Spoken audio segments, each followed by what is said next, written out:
Hey guys, welcome to Welcome to our 2024 Automations Amplified webinar. Super excited to share with you how the top brands run out their email SMS automations, help you break free from the day-to-day weeds with the top 10 advanced automations of the top brands. Really, that's the goal. We want to give you the secret strategies of the top brands so you can roll them out for your business, save yourself time, eliminate the guesswork, and actually unlock the true revenue potential from your existing list. I just wanted to make sure we were going live on Instagram, on Facebook. Sometimes we have some connection issues with Facebook here, but we'll see. Otherwise, we'll just do it again. But it looks like we're pretty good to go. So let's jump right in. I'm going to just move my screen up here and let's get started. So in the next 45 minutes, we have a mission. I'm going to show you how the top 1% use email and SMS automations to increase conversions, send fewer yet better emails, and reduce their manual workload. That's my goal. I want to give you the top automations, show you how they level it up to the next level so you could do it yourself, save time, right? Break free from day-to-day campaigns, making sure that you are actually spending your time wisely, working smarter, not harder, right? There you go. I'm going to show you 2 slides there. I'm going to show you how to level up your email SMS automations, make more money from your list, and break free from mindless campaigns. Here's a great example. Just today, I got a campaign. I think it was National Clock Day. I'd have to look it up again. National Clock Day, maybe? I'm not sure how that tied into anything. I'm trying to look it up now. I'm not sure how that tied into anyone else's brand, but I'm trying to find it right now. World Password Day. And there's one brand that I could see how it works for, but World Password Day? That's an email? You're sending an email to celebrate World Password Day? Come on. Let's break free from these mindless day-to-day campaigns. Your brand could do better than that. Make more money without having to lift a finger on the campaigns as much as you do now. And you could do that using email and SMS automations. By the end of this webinar, you'll be able to go beyond the basic out-of-the-box automations, right? Klaviyo, OmniSend, SendLane, all of them probably give you these automations out of the box. I know Klaviyo does for sure. OmniSend does too. And what you want to do is level those up to make it custom to your brand, but also give the secret strategies and the tactics and the nuances that the top brands are doing. So I'm going to help you level up way beyond what they give you. I'm going to help you put reviews on autopilot with some unique automations that outperform your competitors 24/7, 365. And most importantly, I'm going to free up your time from a day-to-day campaign mindset. Really important to break free from that mindset. Anyone that tells you to send more emails is dead wrong. You don't want to send more emails. You don't want to send more campaigns. You don't have the time for it. You want to actually send better emails and the right email to the customer in their journey. So don't listen to anyone that tells you to send more emails. I'll never tell you that. And I run an email SMS and retention agency. So don't listen to that part. Focus on breaking free from the mindset. Always recommend you get a copy of my 330-page email and SMS playbook right here to learn the strategies of the top brands. You can see it right here, pretty thick book. It's available for free. If you want the hard copy, just pay $5 to get it shipped out, and we'll send it over to you. I don't make anything from that. And if you can't afford the $5, I will give it to you for free anyway, because it seems like you'll need it. Free book. It gives you the secret strategies that the top brands use for email, SMS, and retention. And we go beyond that, right? It's more than just learning about the strategy. It's also how do you implement it for your brand. So that's where my Mach 10 email masterclass comes in. You can actually implement the strategy in minutes. Go to emailmasterclass.com to learn how our masterclass works. So you have the book, you have the masterclass, and we have a whole bunch of other goodies on top of it. That's my 10-figure email SMS strategy. You're not going to get to $1 billion in email revenue, but it's the email and SMS strategy of the top 9 and 10-figure brands. Proven. I was the VP of retention there, so I kind of know. And if you stay at the end, as promised, for e-commerce brands, we stack the deck. We have a whole bunch of goodies for you that you can learn all about the strategy and really learn all about my philosophy, which I've built out at the top brands. And this will give you some good insight into how the top brands are running their email, SMS, and retention program so you could steal it for yourself. Your brand is worth it. You should have these strategies for yourself. And of course, I'm going to give a killer offer at the end. It's my 10-figure email plan plus my 10-figure SMS plan. Both of them I ran out of the top 10-figure brands. So I'm going to give you a special offer because at the end of the day, if you don't have the time to focus on your email SMS program, you're not going to find more time after this, right? You want to free up some of your time, but you may need someone to help implement for you, and that's what we do. So stay tuned for that. A killer offer at the end of this. Let's go into a little bit about me. Why are you listening to me? Who am I? Why am I talking here? Why am I presenting webinars every single month by clockwork? We are big into content. We are all about sharing the secret strategies of the top brands and then helping you implement it as well. So I was VP of retention, email and SMS at the top 1%. I actually worked for the top brands. You see me winning an award right there, speaking at e-tail at the bottom. Author of the Ultimate E-commerce Email and SMS Playbook you just saw right here. Creator of the Mach 10 Email and SMS Masterclass. I've sent over 1 billion emails annually, directly attributing to about 300 million in revenue. I've managed multi-million member email lists. Award winner for best email performance at Blue Core Summit. I was able to beat out Sephora, Jockey. I think Nike was there. Just the strategy was right, was key on. We beat out some of the top brands. Guest speaker at e-tail, post funnel, Maple. Going to be speaking at a webinar with retention.com next week. So we have a lot of speaking engagements, worked with hundreds of brands, e-commerce stores worldwide. But I think the biggest claim to fame, as I always say, I've been on your side of the table. I know what you're going through. I also had to answer the bosses. I also had to answer the owners and founders. I also had to solve things on my own. I've hired and fired agencies. I've worked with teams of 10. I've worked with teams of 1. So I've been on your side of the table. I know what you're going through. I've had the same struggle. So that's a little bit about me. And I really want to kind of bring myself down from high level to eye level so you can understand where the struggles are. Case in point, I was swamped with work like you, right? That was me. Hello, Mr. Finneman. You want to buy a computer, right? The brands I was running the email program for are 9 and 10-figure brands, and they want to see more emails going out and performance increasing and increasing. And the only solution we could think of back in the day, we're talking like 2013, 2015 or so over to 2020, we were sending 40 to 50 campaigns a week. Right? And when you're sending campaigns, you got to worry about copy and design and segmentation and personalization. And outlets 12-hour days, total burnout. And worse is that revenue was growing, but so was customer churn and unsubscribes. So we were blasting out the list, but the customers were unsubscribing and churning and just weren't making much money. The money we made were like minimal amount more. Revenue was down. We were at capacity. We just didn't have much more time to do anything. And a lot of the brands I audit right now have the same struggles. They want to make more money from email, but they don't know how to do it. So they send a campaign, send it out, send an email. There's a better way. And the epiphany I had when I was doing this, and probably another 12-hour day I was working at, the epiphany was we refocus our efforts on 80-20, right? We want to focus on the 20% of our efforts that would yield 80% of the results. And what was that? Well, automations, right? But it wasn't just send automations or build out automations. That was a given. But we also wanted to prove how we can level up our existing automations to outperform what we had last year. So we wanted to be able to prove out a concept within our campaigns and then automate those winners into our email and SMS program. So that's the key to scalability. You got to focus your efforts on the 80-20, and that is automation. As a result, the brands I worked with at the time went from $47 million in email and SMS revenue to $73 million in email and SMS revenue in 8 months, just 8 months. Another brand I worked for went from $10 million in revenue to $29 million in 12 months.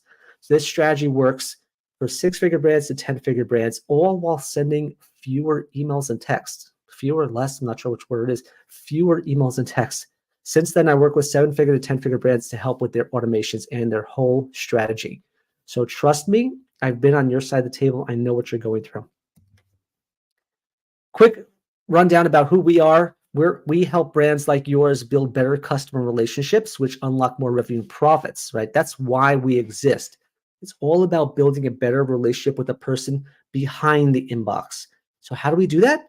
Through segmentation, personalization, and connecting with customers at a one-to-one level using email, SMS, using email SMS as a channel. It's the most intimate way of communicating with customers. So when you think about it, we don't just send, most people send emails. And really, I want to help you guys break free from the mindset of just sending emails. That is, you'll find 98% of marketers, 90% of agencies, 90% of experts send emails, right? ESPs send more email, right? No, break free by building a better customer relationship, by focusing on connecting with the person behind the inbox. That's how you win. There's no other way. Otherwise, it's just you're going to spend a lot. It's going to be too expensive. So my mission is to help you scale your brand to the next level by leveling the playing field with the top brands, stealing the strategies that they use for their email special retention program, and helping you compete to win in a very crowded marketplace. And then when you do that, you'll unlock profitable, predictable, and scalable revenue streams from every single customer on your list. Who wouldn't want that? That's going to be key to growth in 2024 and beyond.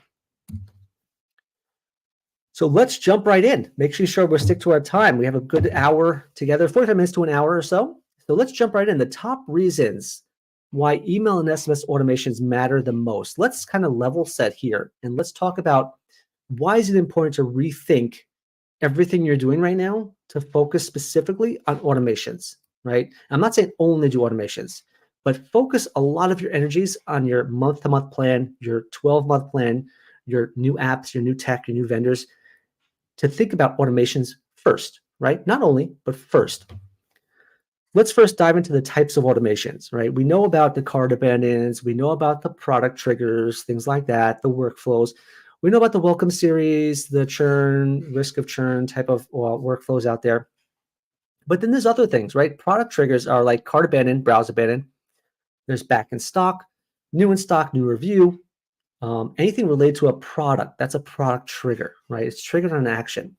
Then there's workflows, such as welcome series is a workflow. What happens after they do their, join their list, or what happens after they place an order? That's a workflow. We want to kind of have multiple emails within that workflow. Then there are life cycles. What do we do with a customer who bought once? What does that journey look like for them? What do we do with a customer who hasn't bought in 10 months? What do we do with them then? That's a life cycle, right? It's all about where they are in their journey, right? And then we also have transactional, which are emails that I believe a customer wants to receive or expects to receive. Great example: account creation, order, password correction, order confirmation, shipping confirmation. All that is transactional. So there are 4 types of automations you need to zero in on whenever you think about automations. And already I could sense your head is thinking to yourself, there's a lot of opportunity here. Yeah, there's a lot. There is a lot, okay? Because there's a lot of emails that you could be refining every time, and they're running 24/7, 365.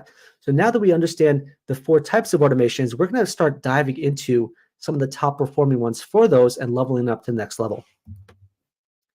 Key benefits of automation. No surprise. It saves you more time, yet it doubles your revenue. 80-20, right? If you could focus, I used to, with my team, my 9-figure team, when I was the director of retention, I used to sit in Q1, hammer out our entire automation plan for the year in Q1, 90 days. And by the end of Q1, we had refined our automations really well, set up a testing plan, setting up refining everything we learned from last year, improved it, tweaked it here, tweaked this, changed our recommendations, things like that. And what happened is every year they grew by 20, 30% more because we spent Q1 doing it, right? So you take your time now, dive into them, save more time in the long run, but double your money, double your revenue. It also aids with better segmentation and better personalization. Automations aren't just meant to drive revenue. They also can help you identify people a lot better. Great example is if I automate an SMS survey out to my list and ask them questions like, what are you shopping for?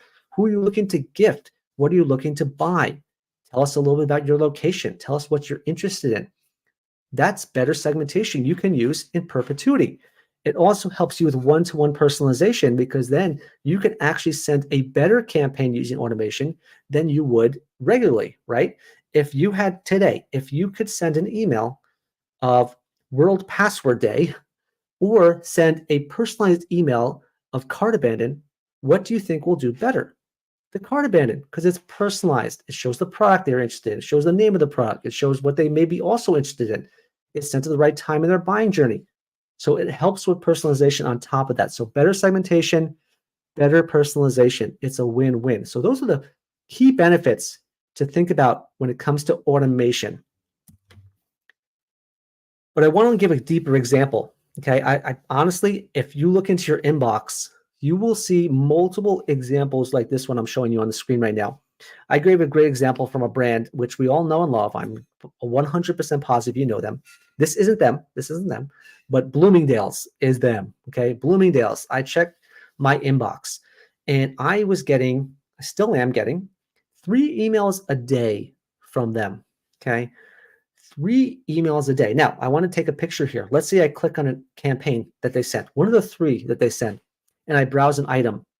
Now, what will they do? They'll send a browse abandon, right? Or I add to cart, they'll send a cart abandon. That would mean there's 4 emails in my inbox, okay? And worse, I want you to see right here, this brand right here, which is about an 8-figure, almost 9-figure brand, send 6 emails in one day. When you combine campaigns with automations, that blows up my inbox. This blew up my inbox right here. But it gets even worse, because if I'm sending a campaign, it's shoving the personalized email, the cart abandon, the browse abandon, down to the bottom. So I totally miss it. So not only do I bombard a customer right here, this brand is bombarding the customer with emails. They're sending the wrong emails. They're sending the emails that are going to underperform the one personalized email, which is an automation. Okay. So I want you to start breaking free from that campaign mindset and say, there's a better way. If you could send one email today, one personalized email should be it. One personalized automation, because one personalized automation is worth 10 non-personalized campaigns. 10 times out of 10, proven. So this is a great example of a brand who is sending multiple campaigns, brute force attack, trying to get me to do something, and drowning out their browse abandon and cart abandon automations. Terrible news. And this is an 8 and 9-figure brand. Imagine your brand doing this, right? If the top brands are doing it, what do you imagine your small brand is doing? Now, let's say what happens. Let's say we get our automations right. Like, what's the outcome? What's the positives of it? Well, automations are, when you think about it, it helps you become more segmented and more personalized at scale, right? That's all automations are. And I'm going to show you my strategy in a second. You can read it in my book right there. Automations are segmentation and personalization at scale. And 61% of customers want personalization. They want emails that are personalized to them. They want messages that are personalized to them. They want websites personalized to them. We can control email and SMS, but 61% of customers want personalization, right? Here's the kicker. I think it doesn't say on this slide, but 15% of brands actually deliver on that promise. So many people want it, but brands aren't delivering on it. Why? Because they have a campaign mindset, okay? But if we did deliver on it, they'd have brands would see a 232% higher conversion rate, 15 times higher click rate with product triggers, right? Those back in stock, new stock, cart abandon. And there's simply better emails, right? Automations outperform campaigns in every metric, right? Higher open rates, higher click rates, higher conversion rate. What's not to love? So if you can get more of that, you'll do a lot better. And the money is in the follow-up. I sent a campaign today. Let's say I sent a campaign for a Q2 clearance, end of April clearance, right? Who will convert? Some people will convert. What will happen after that? The money's in the follow-up. I got to automate more follow-up to make sure that they are converting, right? The browse abandon, the cart abandon, show more of it. That's where the automations kick in. So that also helps your bottom line. Automations also let the customer merchandise for you. How many times have we sent an email talking about one product or one specific item, or you get an email with 3,000 items in it? For some brands do that. But when you have an automation, you're zeroing in on the one product, maybe 2 products, 1 or 2, that the customer really wants right now. That's the power of automation, segmentation, and personalization at scale. So why send those campaigns when you can send personalized automations? And really the trick is to balance campaigns and automations together, right? You want to have a good 50-50 split. 50% of revenue from your campaigns, 50% of your revenue from automations. Why? Because it's a flywheel approach. Your automations don't get triggered unless you have people coming into them. How do they come into them? By sending campaigns. When you send a campaign, your automations get triggered. Sending automations get triggered, they convert. They convert, send more campaigns, right? So it's a cyclical approach. So that's why automations matter. It's really important to know how to balance it. But at the end of the day, one personalized automation is worth 10 non-personalized campaigns. Trust me, I've seen this many times before at the 9 and 10-figure brands. Let's give a quick 8-figure case study to see the potential of these type of, really the approach of the strategy and the approach of thinking about automations a little bit better. Here's a great example. This 8-figure brand right here from the months of May 2022 to July 2022, they were down. They were making 6% of revenue from email. They had a 41% decrease year over year. They were making $107,000 in 90 days. Pretty dismal, right? They were using the OOTB automations, which stands for out-of-the-box automations, and they had no SMS. Nothing going on here, right? They were down. Now, you may look at this number and say, wow, look at them. They're making 91% of revenue from flows. Pretty good, right? No, because nothing's feeding the flows. You got to feed the beast, right? You got to send campaigns that are personalized to get the flows to trigger. So what happened next? We came in, we showed them how to balance, right? 45% of revenue from campaigns, 54% of revenue from flows.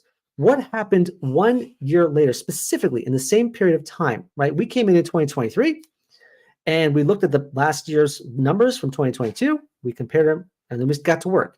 In May 1st, 2023 to July 27, 2023, this brand grew by 483% over last year. Their revenue went from $107,000 last year, same time period, to $602,000 in revenue. What changed? Mentality, philosophy, and strategy, and a reinvestment in automations 2.0, right?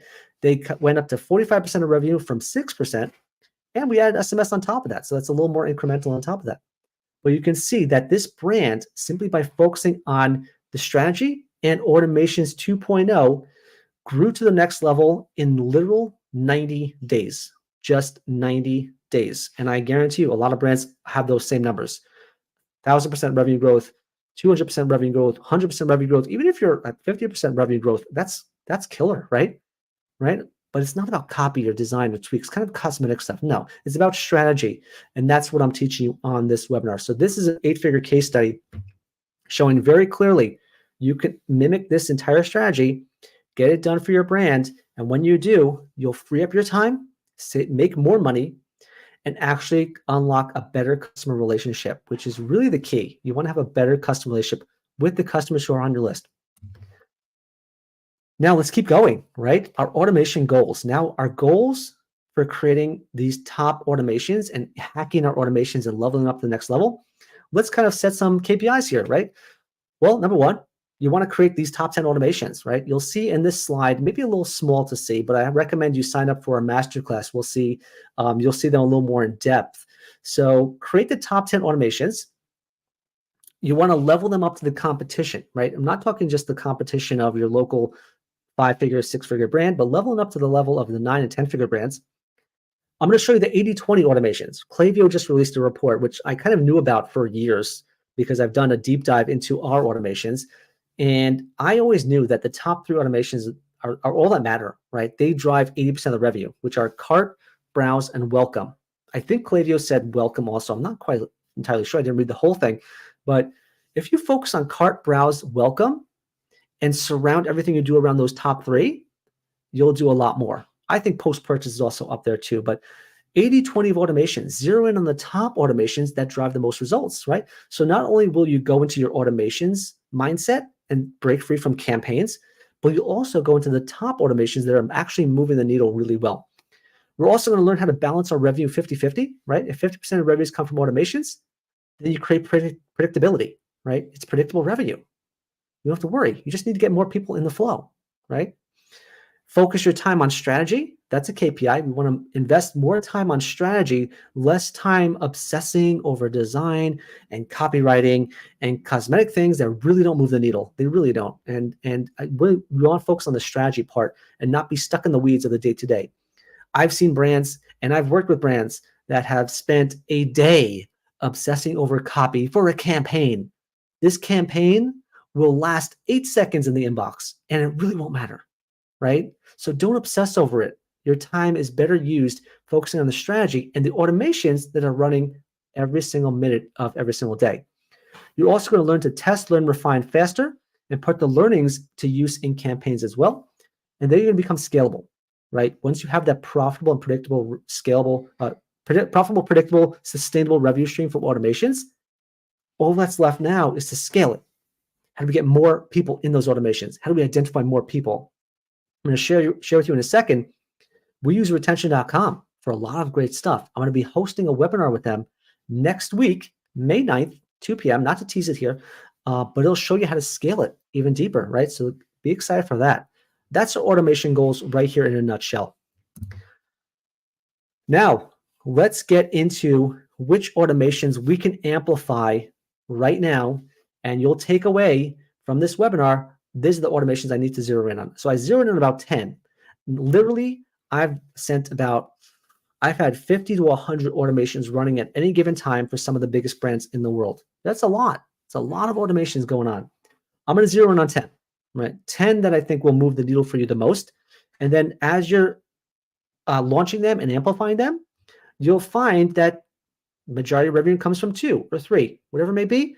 Zero in on that. Double down. 80-20 is the best use of your time. So let's kind of understand the strategy first, right? Before we dive into automations, which is one part of my 10-figure strategy, let's understand the whole strategy, right? And again, you can get a copy of my book to read all about what goes into my strategy, right? So there's 4 steps: segmentation, personalization, automation, and multiplication, right? Segmentation, right person, send the email to the right person. Personalization, send the right message. Automation, at the right time in their buying cycle, not just the right time of day. And multiplication, how do you repeat and scale this over and over to grow, right? So segmentation, personalization, automation, multiplication. Right person, right message, right time, repeat. Right person, right message, right time, repeat. Okay. If you are a brand right now doing segmentation, that's a good first step. I can't count on my hands, but I can definitely, I've ordered hundreds of brands and I've seen them excel in segmentation. That's one area they excel in. I would say about 75% of brands get some level of segmentation. Even Klaviyo or Omnisend will give you some basic segments to start with, right? Basic segmentation. But it doesn't matter unless there's personalization. You can't send the same email to a VIP 3-time, 10-time buyer that you do to a new non-buyer. It doesn't work. That is where brands fall asleep. They get the segmentation right. They don't get the personalization right? I equate it. For those that understand, I had a podcast with Avadia Leviton, the founder of The Perfect Gene, and we talked all about how email and SMS is a lot like dating.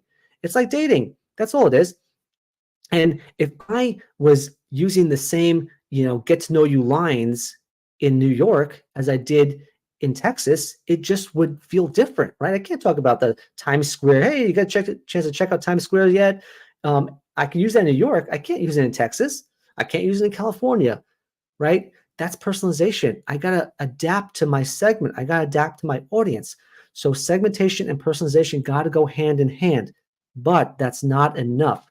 If you spend your day segmenting out your list and then personalizing emails to that list, you don't have time. You can't break free from the day to day. That's where automation and multiplication comes in. You got to start automating this to work for you and do it on autopilot. And then multiplication is the easiest step, because once your automations are built, you just multiply them for different products, different customers, different cohorts, different segments, right? And many ways to multiply that, different channels too. So that's my 10-figure strategy.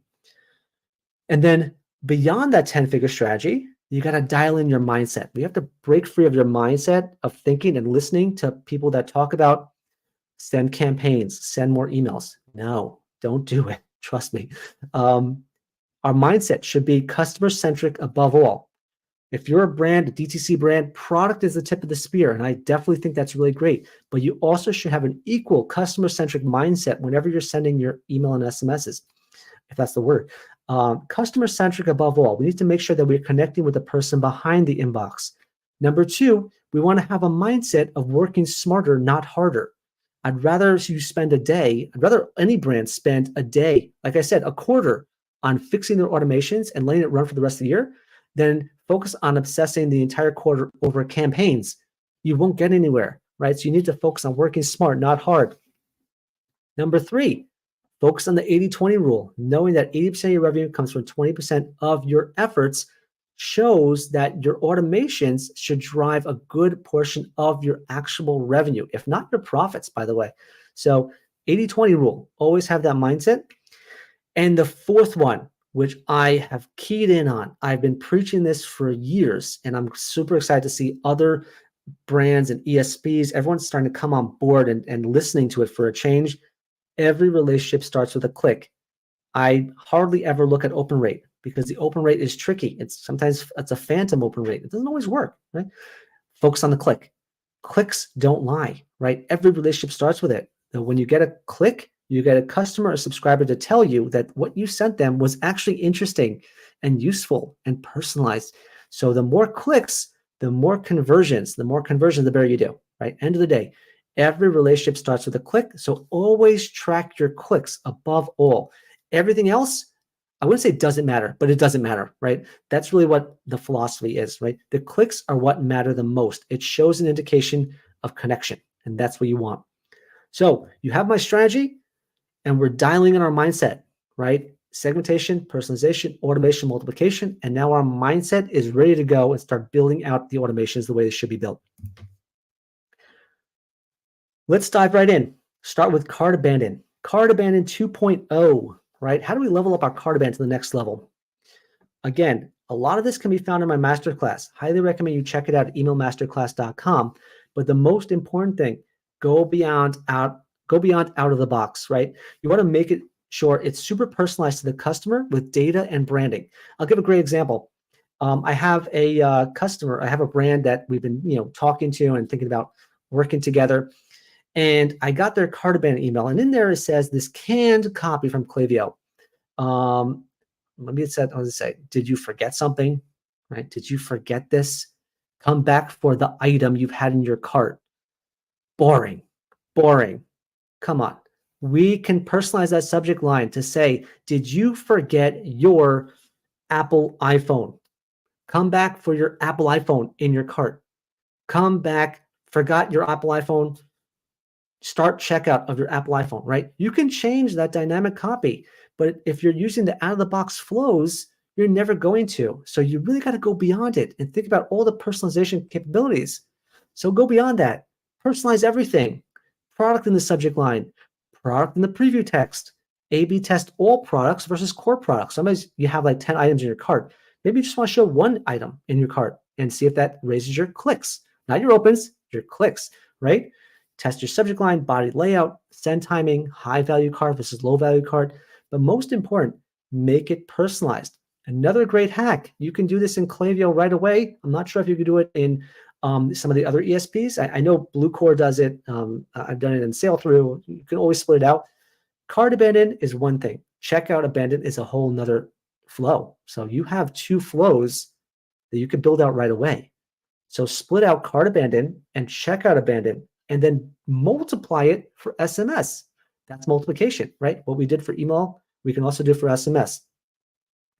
I also like to wait 14 days and do a cart catch-up where you can send another cart abandon email to your subscribers and say, hey, did you forget this item? Are you still interested, right? You sent your cart abandon 1 a couple hours later. You sent a cart abandon 2 a day later. You sent a cart abandon 3 even 2 days later. But I wait another 14 days, 10 to 14 days before my cart regenerates and see if there's another way we can get them in, okay? That's another great way to level up your automations to the next level. But that's not it. That's not all we can level up our cart abandon. Why are we starting with cart abandon also? 80-20, right? It's one of the best performing automations for you. Now we've shown you how to do cart abandon, checkout abandon, multiply it for email, multiply it for SMS. But we're going to go even deeper. Cart abandon 2.0, we can expand it and multiply it up for different channels. Here's a great example right here. We can optimize it to include SMS, phone, Facebook, Google, okay? Here's a great example of how I lay it out. And again, if you can't see the screen as well, listen to the logic, listen to the mentality, and you can always go to emailmasterclass.com to get some more information. Send email touch number one. That's the cheapest option, sending an email. If no one opens the email, send an SMS, right? Use another channel. They're not engaged with one channel, try another channel. But if they did open the email, send email touch two if they didn't convert. Repeat as often as needed. Not too crazy, right? Don't be creepy, but repeat as often as you need to. But if they didn't buy from the fact you sent an email and then you didn't send an SMS and they still didn't buy, try sending that audience over to Facebook. Do some retargeting. Okay. You can also send that audience over to Google. Do some retargeting there. But give email the first pass because it's more profitable for you. Why spend ad dollars if you don't need to? But you can do retargeting using Facebook and Google. You can also do something even more leveled up. If they clicked an SMS but did not convert, you can send this over to your customer service team, have them call them. It's a better use of their calling, right? It's a better use of their time. If they call a cart abandoner and say, hey, I saw you're almost at the finish line. Is there anything I could do to help you get across it? That's another option, right? Not everyone has a customer service team. Highly recommend if you email me, I'll send you a vendor that does this really well. It's called Talent Pop. Okay, I'll hook you up, no problem. Talent Pop will call your cart abandoners for you, right? I check with them to make sure exactly what the limits look like. My colleague I interviewed on my podcast took it up to another level too. You can also send a mailer to, using a webhook, you could send a mailer to your cart abandoners and send it out by direct mail. Say, hey, this item was left in your cart. You may want to come back. A lot more expensive, but maybe worth it, right? For a personalized approach. So that's cart abandon 2.0, really cart abandon 3.0. You can level this up to a whole nother level just by thinking about all the personalization options. That's how you automate and multiply to the next level. Now imagine duplicating this for checkout abandon too. Well, now we're talking a really high-performing program. Let's go to browse abandon. Browse abandon 2.0, right? We want to turn those window shoppers into customers. Someone's looking at an item, didn't add to cart, didn't start checkout, but they're looking at it and they're thinking about it, right? And the way to level this up is to focus on different ways of imagining how they want to use the product. You can focus on pleasure points, focus on pain points, right? Here's the opportunity if you buy this product. Don't leave this product behind because it's being bought very often by your customers that's just like you, right? Test what drives higher conversion.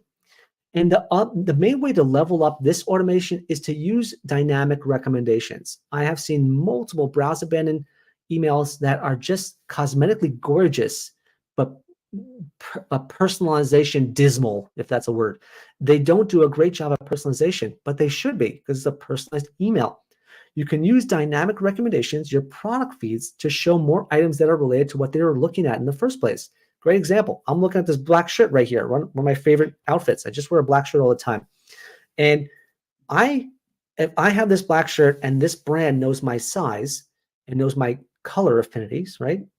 Then in my cut, right? My V-necks, they can send more items related to what I'm looking at right now. Send me a red V-neck, send me a blue V-neck, send me one that's a medium size in a burgundy V-neck, whatever it may be, right? And that's how you level that up to the next level. Personalization is everything. And once again, you can personalize from the subject line down on down. Subject line, come back, take another look at the black shirt. Come back for your black shirt. You have great taste in black shirts, right? You can personalize everything within that email and then do more testing to see which personalization elements move the needle further. So that's browse abandon 2.0. Bring it to the next level. The best way to start, just personalize your subject line, right? Don't say, come take another look at the item you were looking at. Boring. Come back for another look at the black shirt, okay? Very simple changes. 80-20, very simple changes, high impact rewards and revenue. This is a build on, our category browse is a build on of browse abandon, okay? And here's how to think about it. If I'm browsing this black shirt right here, okay? Or take the example, if I'm shopping for MacBooks, great example, a MacBook. If I'm shopping for MacBooks, most brands, I would say 95% of brands end up running their browse abandon email, right? Thinking that's enough. The money's in the follow-up, I'll give them that. But they run their browse abandon email, and then they go back to their campaigns. They go back to their campaign cadence, Memorial Day sale, Mother's Day sale, World Compass Day, World Password Day, whatever that was. They go back to their campaign cadence.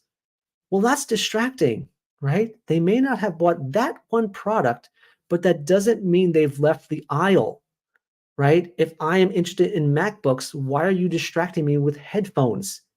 I don't want headphones. I came for a MacBook. Don't distract me. But what you can do is virtually walk this customer down the aisle by showing me, here are the MacBooks on sale. Here are the new arrival MacBooks. Here are the bundles of MacBooks. Here's the MacBook bestsellers, right? Take another example for, let's say, shirts, right? I'm in shirts, right? Here's a black shirt. Okay, I was looking at this black shirt right here, but what's going to happen? You're going to send another campaign talking all about, hey, it's Mother's Day sale. Okay, but I want this black shirt right now. I'm in the aisle. So what should you be showing me? Black shirts under $10. Black shirt bundles. Buy a 5-package bundle of black shirts. Black shirts that top reviewed black shirts are top rated black shirts, black shirt new arrivals, black shirts, whatever it may be. All that is related to what I'm looking at. And what will happen? You'll convert more people because it's what I was interested in. You're not distracting me with other campaigns. So you want to walk me down the virtual aisle. That's what category browse is, right? Use the power of your website. Okay, you can actually drive exploration for your customers. I just want to see if there's an example here. There's a great example from Wayfair that shows how I was looking at one item. I usually include it here. There was one item I'm looking at, and they sent me a series of about, I think it was a sideboard. I was looking at a sideboard for my dining room, and I didn't find what I was looking for. Maybe it just wasn't the right color. Maybe it was I got distracted, whatever it may be. What did Wayfair do? They sent me sideboards under 500, sideboards on sale, sideboards bestsellers, sideboards new arrivals, sideboards 5-star rated, sideboards on clearance. 9-10 emails related to sideboards that I actually dove into, every single one. And I said, wow, I didn't know this massive amount of selection was here. So if you're a brand that has a ton of SKUs, this is perfect for you. Even if you don't have a ton of SKUs, you can still use this to your advantage by walking customers virtually down the aisle. There's a fine line between creepy and relevant. But relevant emails are not annoying, right? Personalization is encouraged by your customers. They're personalized, helpful, and educated. So don't be afraid of expanding beyond that. Here's a great example from a beauty brand right here, right? This beauty brand, someone viewed a product here of, was it shampoo or something? So they didn't like that type of shampoo. They didn't convert. Who knows why? They didn't turn from a window shopper into a customer. What do? We send them, here's the shampoo bestsellers. Here's the shampoo new deals on shampoos. Here's the shampoo picks that are actually in stock and can ship for free. Here's the shampoo new arrivals. I could do the same thing with brands. Here's the Apple new arrivals. Here's the Apple deals. Here's the Apple in stock and free shipping.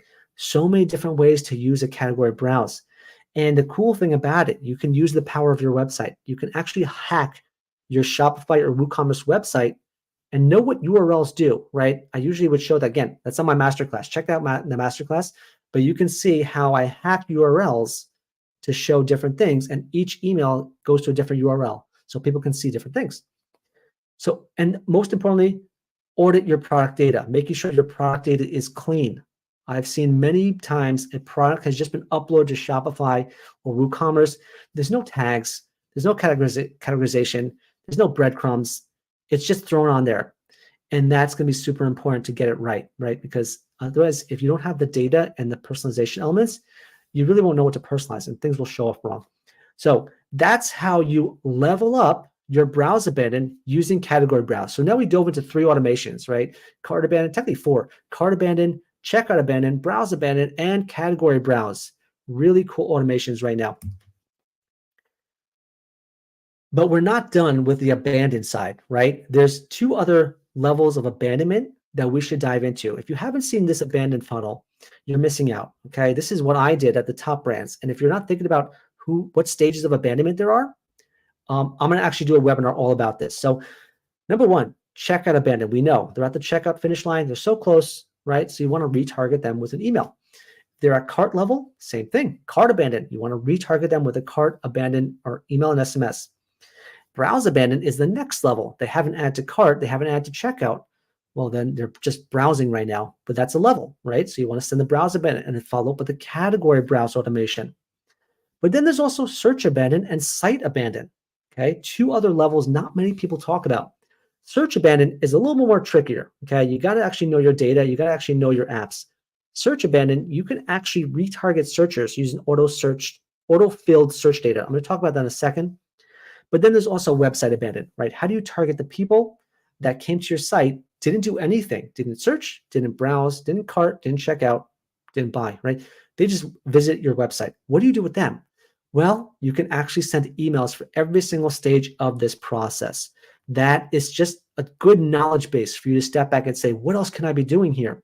So know the abandoned funnel and use it to your advantage. I'm going to do a slight interlude here because I'm actually talking all about those 5 stages of abandonment on May 9th, right? So I don't want to tease too much now. It'll take up a lot of time, but I want to tease out that I'm hosting another webinar next week, if I have a voice, that talks all about how to optimize and boost revenue on all 5 stages of abandonment. Highly recommend you join that. I'm running it in conjunction with retention.com, a trusted, great vendor I work with very closely. And I'm going to have one of our clients on there, one of our guests, and we're going to talk all about how to optimize 5 stages of abandonment. Scan the QR code. You can join that right now. We also will send out emails, so join our list too to make sure you're alerted.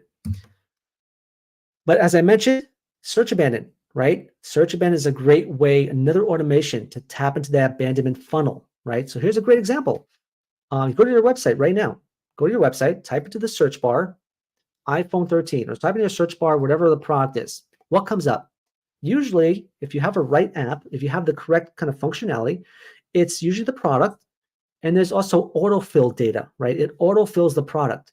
You can actually send an automation that says, are you looking for iPhone 13? And trigger off an email based on that. It all depends on your app though. Full disclaimer, it all depends on whether or not the app will share that data with you. Going back a step, nope, that's not it. Oh, here it is, right? I'll come back to that in a second, but you can see some examples of brands that understand that you're searching for something and you haven't looked at it yet, but maybe you need some help in exploring that product and category. So that's a great example. This is from PopSockets. Do it on PopSockets site right now. See what the autofill data comes in. 43% of customers start with search. It's the most traffic site on any section of the website, right? It's the most popular starting point. So you can trigger an automation with that data and bring in that autofilled search data. So you can see example from here from Smartwool or JCrew, where it says stop searching, start exploring. That's exactly it. They understand that I was searching for something here, and they will send me an abandonment email, a search abandoned email that they can then, it's a better email, right? It's a better, higher converting email. That's search abandon.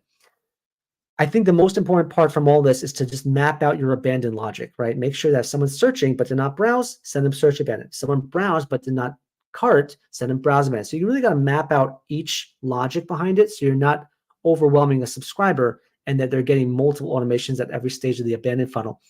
And of course, power your data in consistently. You got to keep the data flowing in to keep it as relevant and as timely as possible. Really most important part.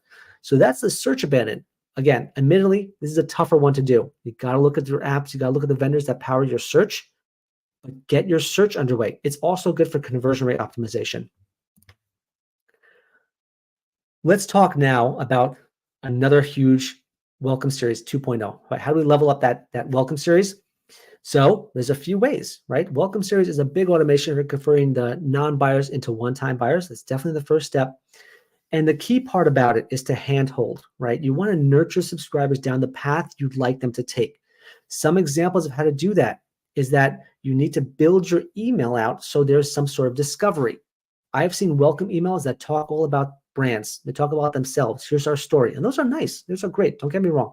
But your welcome series should be built with the mentality that says, I have navigation here. I want you to click on the navigation so I know what you're interested in, right? Great example. If I send a welcome series for cameras, right? Well, what camera will you be interested in? Are you DSLR, mirrorless, point and shoot, video cameras, whatever it may be? If I click on DSLR, my next email should be as related to DSLRs as possible, right? Tell my story about DSLRs, tell our reviews about DSLRs, because it's showing what a customer is most interested in. Personalize it to first-time buyers, right? You also want to, you really want to sell the story, right? Not just the products. You want to sell the story of who you are, and that leads to more buy-in. This is more of a branding related element, but welcoming buyers in is a combination of branding and helpfulness, right? You got to do a little bit of both. You got to do a little more hand holding than you typically would do from a cart abandon and browse abandon, right? So the welcome series, combination of hand holding and branding. And the most important part, split off your first time buyers, your post-purchase from your welcome series. I'm going to talk about post-purchase in a second, but the welcome series is super important to personalize at the very beginning. I also want to share with you a way to level this up to the next level. So number one, know your CAC, know your customer acquisition cost. When you understand the cost to acquire, you can actually market your brand better. I'll give a great example of how to think about this. When I was in my VP of retention, we saw that majority of customers, this is for electronics brand, we saw a majority of customers weren't buying a $500 to $1,000 camera. What were they buying? They were buying a $20 hard drive. That's it. Flash drive, hard drive, whatever. Okay. So what was our first goal? Our first goal was to get that non-buyer to become a one-time buyer. I don't care what they bought, as long as they bought something, because that increases their lifetime value and improves our customer acquisition cost. So in my email, not only did I show them categories where they can go find higher margin items, cameras, lenses, MacBooks, whatever, I also show them newer items that we think they'll love that first-time buyers tend to buy. These are sometimes cheaper items. And guess what? Conversion rate was through the roof because they're all buying hard drives. Now, we can test out different strategies later on. But most importantly, we got the click, we got the conversion, we got those new customers coming in. Okay, so that's how we understood our business, how we understood our CAC. And it helped us make better marketing decisions. You can also add an SMS as part of your welcome series, nurture subscribers down the path you'd like them to take, right? They open an email, great. They don't open the email, go to SMS, right? Kind of go omni-channel, multi-channel a little bit. And the best way to also encompass this buyer is by sending your new subscribers instantly to Meta and Google, right? You can actually create segments within Klaviyo, probably within OmniSend, I think definitely OmniSend, and then also maybe within SendLane or any other platforms you're on, and create segments of new subscribers in the last 3 days, 7 days, 14 days, 30 days, and send those customers over to Facebook and Google. And then you're omnipresent, right? Then your email is running, SMS is running, your Google ads are running, your Facebook ads are running, all with one mission: convert that new subscriber into a new buyer. Okay, that's going to be a best way to level it up. You have to make it profitable for yourself. You have to make it actually make sense, cost effective, but that's how to think about leveling up your welcome series. You also want to change your light boxes to know that this new customer just came in. Maybe we should change the light box that shows to new subscribers only. Welcome back. We're so glad you're here. Not another 10% off, right? They already have their 10% off, but you can change your light boxes to add some sort of personalization element to your website. And the best part is all this is automated, and you can easily see over the 30-day window when a new subscriber joins, how fast are they converting, and are they converting profitably? That's Welcome Series 2.0. Again, highly recommend you dive into our email masterclass. You get a little more hands-on knowledge behind this, but this is a great way to rethink your standard welcome email beyond just your brand. Got to be branding, helpful, and nurture them down the path you want them to take. Let's now dive into another bigger automation. Hopefully we'll have enough time for all this, but let's dive into a bigger automation. Post-purchase, okay? Post-purchase is a huge automation, huge revenue potential for your brand. In the past, we're all told, maybe not in the past, currently, we're all told all about the funnel, right? You gotta have a funnel. You gotta run the funnel, right? The funnel gets new customers in the door. You wanna acquire them.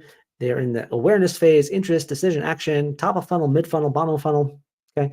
Funnel approach, customer converts, and most brands let them go. They converted, they full out the bottle. We got your sale, we got your money, you're good, we're good, right? That is a terrible way to treat customers. The funnel approach kills customers, which is why 74% of buyers are one and done. What you want to be is the brand that actually keeps your repeat purchase rate really high.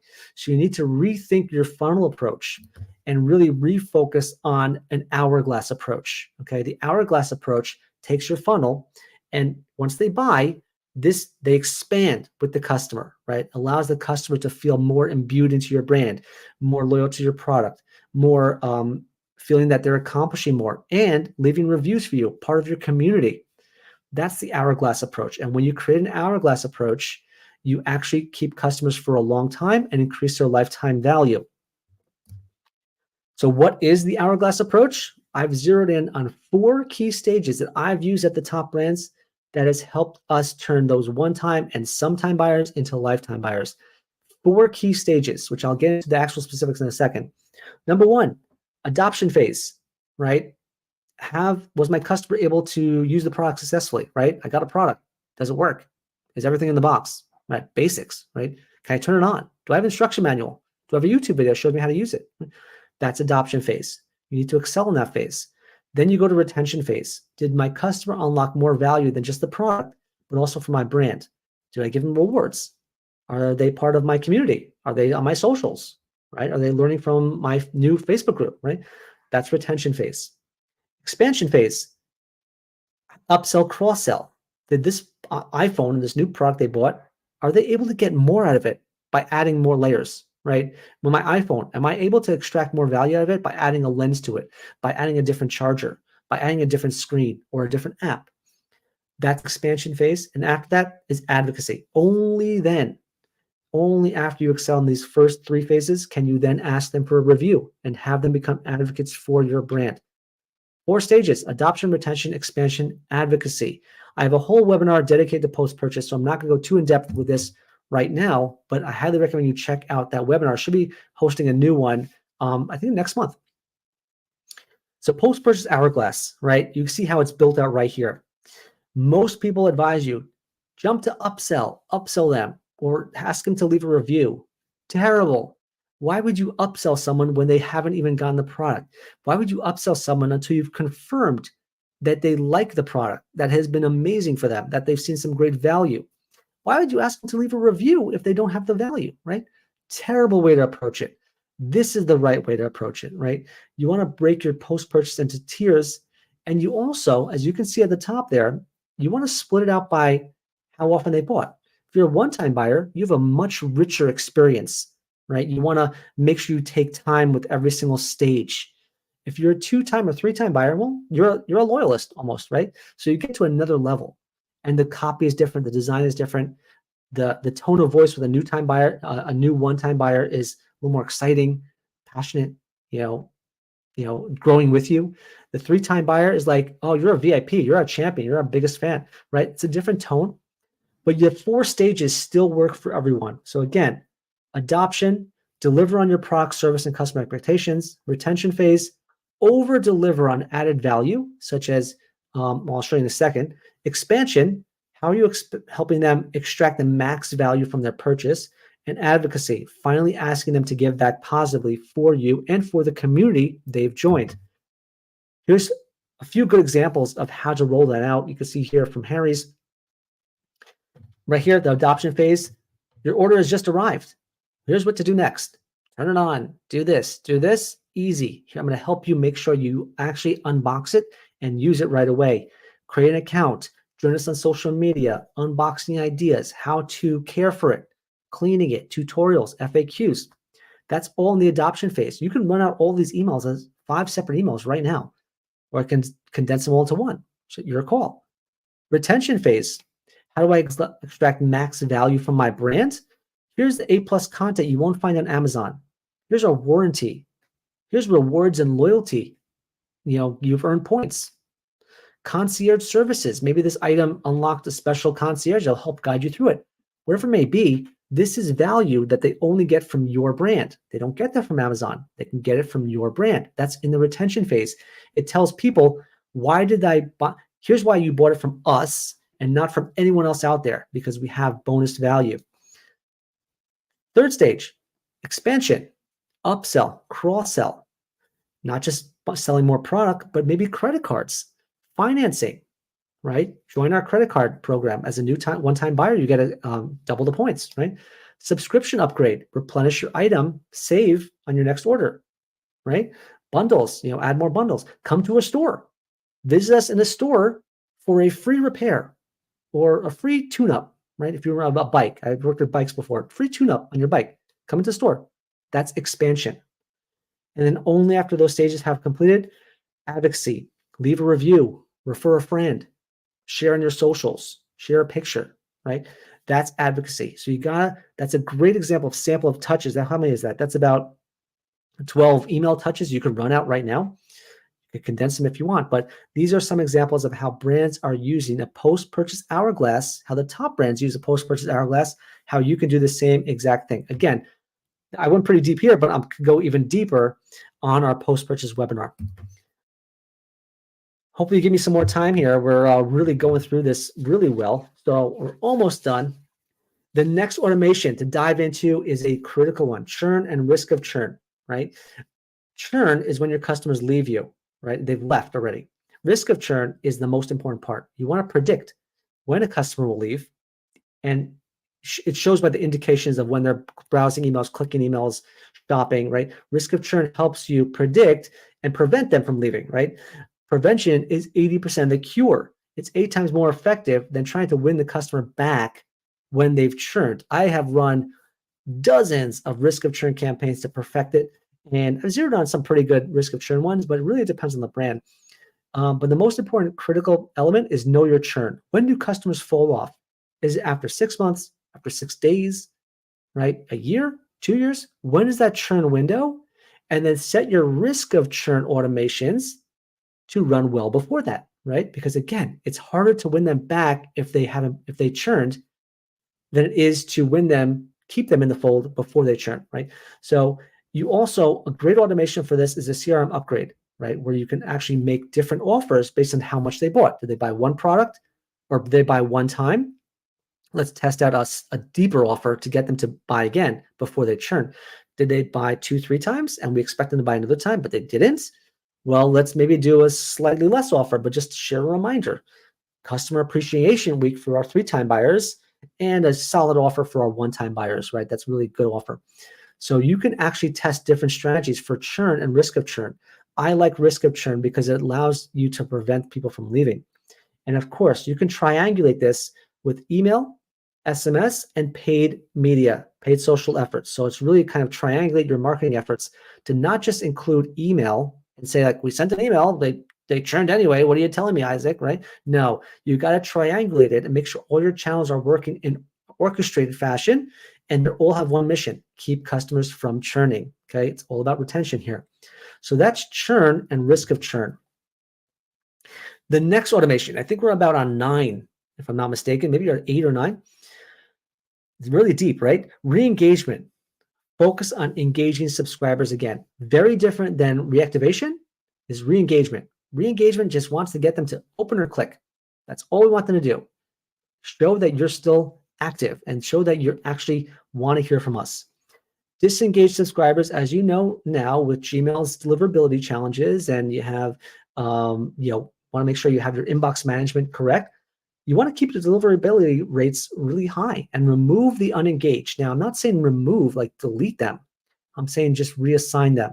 I'm not a proponent of deleting a list. If you can afford it, can't afford it, you can't afford it. But I'm not a proponent of deleting subscribers.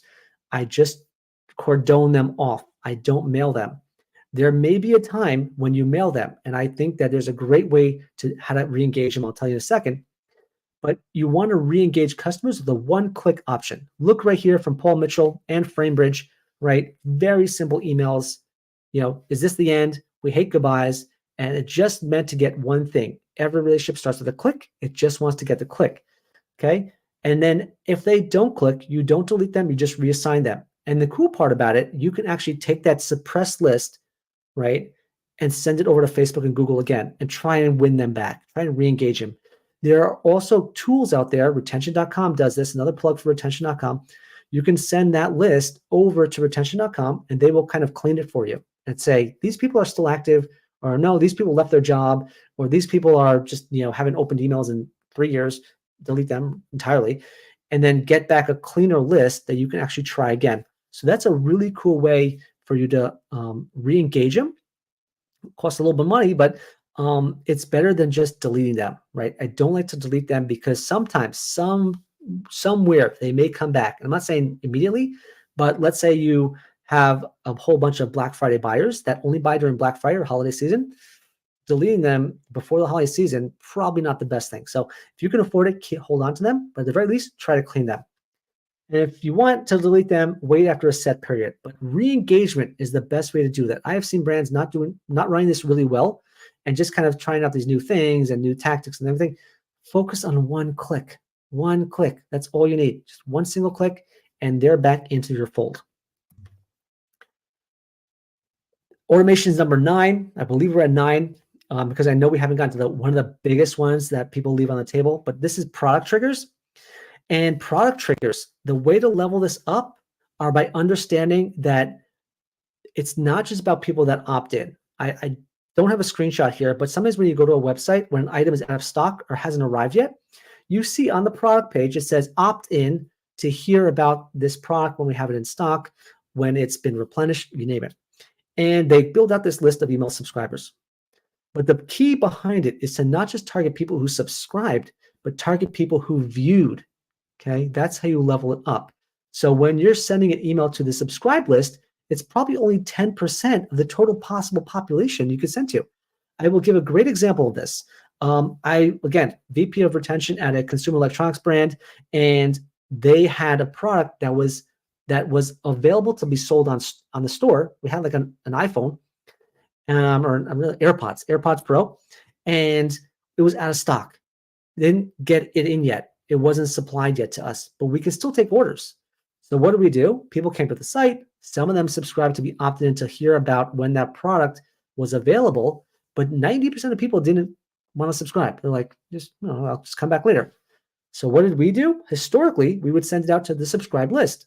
I leveled it up to the next level and said, I want to send it out to everyone who viewed that page in the last 90 days and couldn't buy it.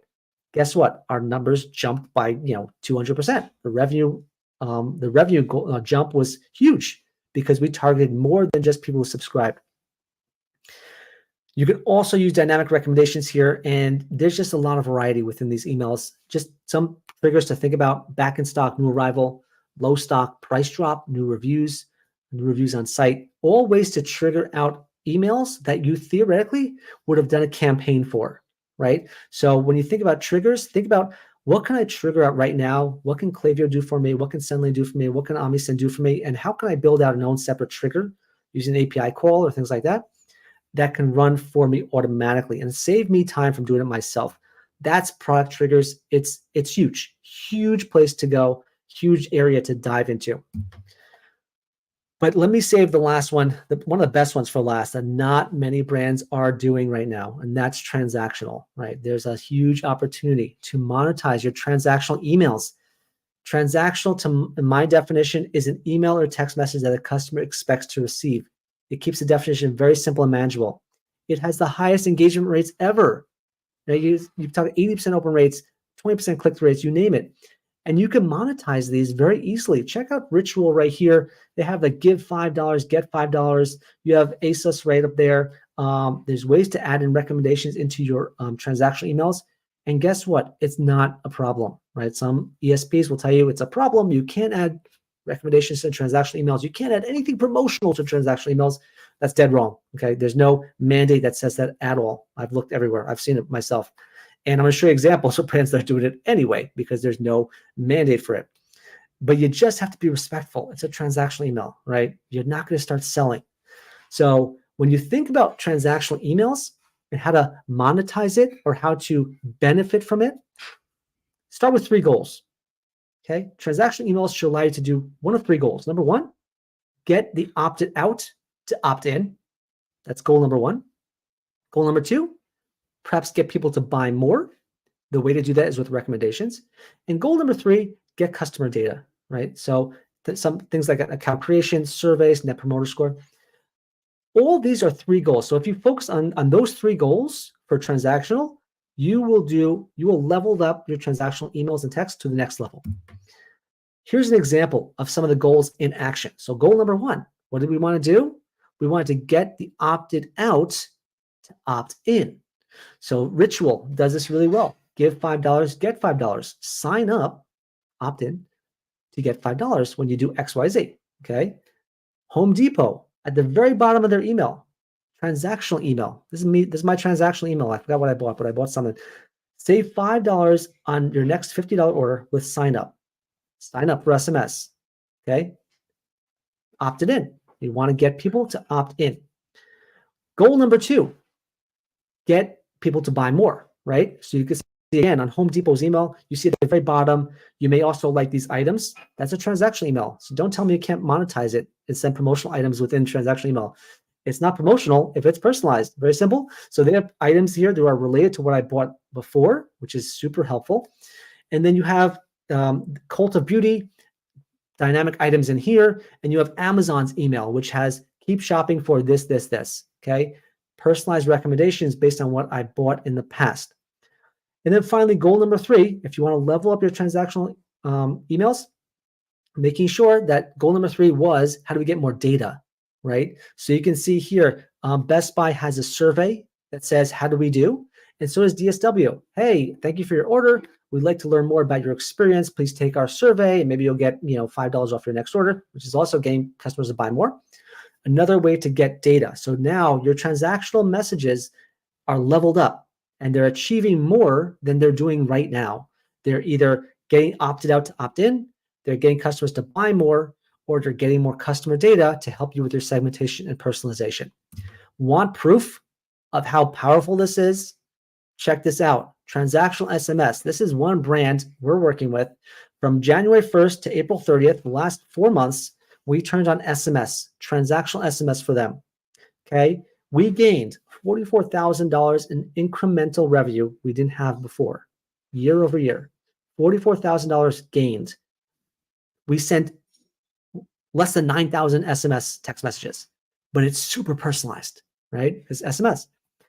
They want them, so just turn it on. If you're on Shopify or Klaviyo right now, dive into your backend. You could probably just turn them on. Just turn them on, right? But you got to use it wisely, right? You got to it helps you warm those subscribers up by sending them something personalized.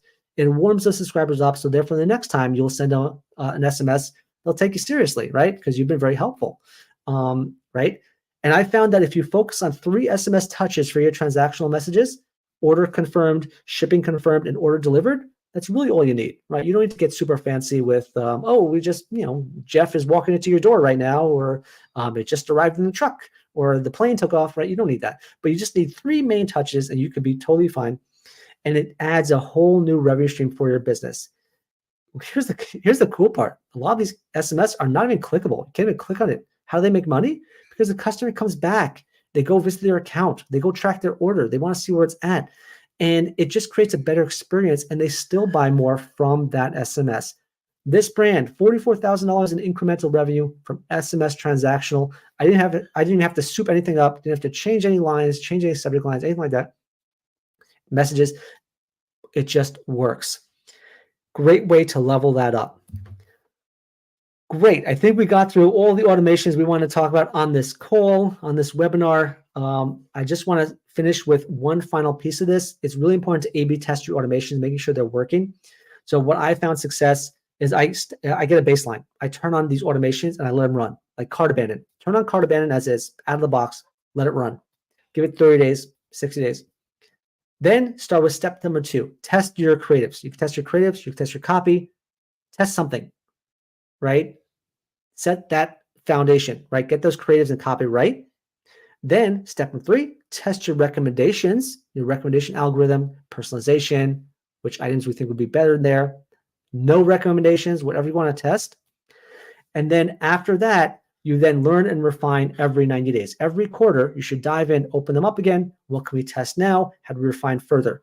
If you do it this way, your automations will then be multiplied to the next level. So that's how you take your cart abandon out of the box to the next level 2.0, next quarter 3.0, 4.0, and on and on and on. That's how I've learned how to A/B test automations. We're pretty much at the tail end. Thank you for staying with me on this one. I can see a ton of people just still live with us, and it just shows a testament to the power of automations and how you can actually level up your business to the next level 24/7, 365 without lifting a finger. But I also want to share with you some of our success stories that are showing exactly what the outcome will be if you start implementing this now. So, case study right here. This 8-figure brand right here, $10 million brand, was struggling with that same mentality, campaign mindset, campaigns, send more, not making enough money. And they were stuck in the weeds day to day. They were making 12% of revenue from Klaviyo, barely anything for a 10-figure brand, for a $10 million brand. Terrible. They hired us in March. We came in. This is last year. Hired us in March. Within a month, we doubled their revenue from $112,000 a month to $240,000 a month. By May, 90 days later, they were at $354,000 in revenue within 90 days. So they tripled their revenue within 90 days with this strategy and with the automations we built for them. We didn't even turn on SMS at that point either. So major win. They went from 12% of revenue to 31%. And it doesn't just work for the 7 or 8-figure brands. This is a $2 billion retailer, a 10-figure brand. I was working with them, consulting with them. They were making 6% of revenue from email. They made $10 million in Q4 a year ago. Okay. And then when we came in, started implementing our strategy, implementing our automations 2.0, they went to 9% of revenue from email, from 10 million to 12 million.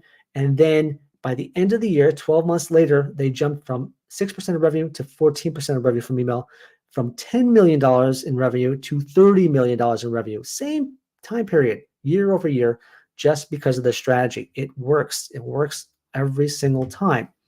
And it works for $1 million brands to $1 billion e-commerce brands. Highly recommend you check out emailmasterclass.com or get my book to see the case studies for yourself in more depth. We're about at the tail end now, so I want to just recap what we talked about. Promises made, promises kept. Number one, I said you would go beyond the basic out-of-the-box automations. So you've learned how to level up automations to the level of your competition and beyond, right? You've learned how to A/B test to learn and refine faster. You're thinking how the top brands think multi-channel and omni-channel, email, SMS, Google Ads, Facebook, calls on the phone, right? Mailers, right? Awesome. And you can see the results when you get your automations correct. Number two, you've learned how to put your revenues on autopilot with unique automations, category browse, cart catch-up, transactional, the abandoned funnel, right? You've learned how to balance campaigns and flows, invest more of your time in the 80-20 of automations, welcome, cart, browse, right? Expand them and do a lot better with them. And you've understood the 4 different types of workflows to excel in, right? Triggers, workflows, life cycles, and transactional, right? Those are the 4 types of automations. And above all, you freed up your time and mindset. You freed up your time from the day-to-day campaigns and mindset. You've learned how to embrace an automation mindset. I believe you've learned here, if you're still on this video, you've learned how to embrace an automation mindset. Freed up your time to focus on strategy, not tactics, not design, not copywriting, boring. You want to focus on strategy first. The rest will come with it. Strategy first, tactics second. You've hit overall revenue and business goals. You've learned how you're going to hit your numbers, and you've seen how to work seamlessly with other marketing channels. As I mentioned before, email and SMS working together, but you can add in Google, Facebook, Instagram, you name it, all working in unison and orchestrating all together. Promises made, promises kept. Let's get into my offer now, right? Here's where it comes into implementing it, right? I would say about 80% of people who consume content don't actually implement fast, and that's the killer for them. So I want to recommend you implement fast. You can book my 10-figure email plan, and I will do SMS for you absolutely free. 2 channels, 1 price. I've done this for multiple brands. They come in for email, and I say, we're going to do SMS for free. Level that channel up for you because we're going to do really well on email. So let's level up your SMS channel at the same time, hedge your bets. So you get 2 strategies, 2 channels, 2 10-figure strategies, absolutely, for the price of 1, absolutely free, done for you completely, start to finish. Give a great example, again, of a brand that's doing it right. This is an 8-figure beauty brand, 8-figure beauty brand right here. They started 2024 with SMS, and it jumped up to 1,300% in new revenue for their brand. This is just January alone. 1,300% jump. They are way ahead now in April. I screenshot this back in the beginning of the year. And their overall website grew by about 500% year over year. Huge revenue jump because they have a 10-figure strategy. And it's not cosmetic like to this copy, do that design, do this.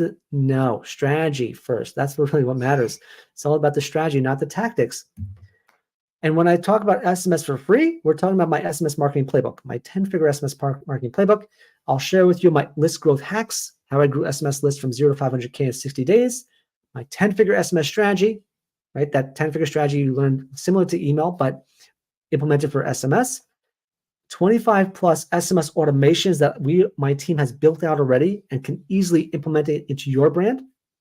My SMS campaign calendar on top of it, built to stand alone as an SMS channel or reinforced email, all meant to be acting as a separate channel for you. So you have 2 channels all in one. So that's all included in our SMS marketing playbook.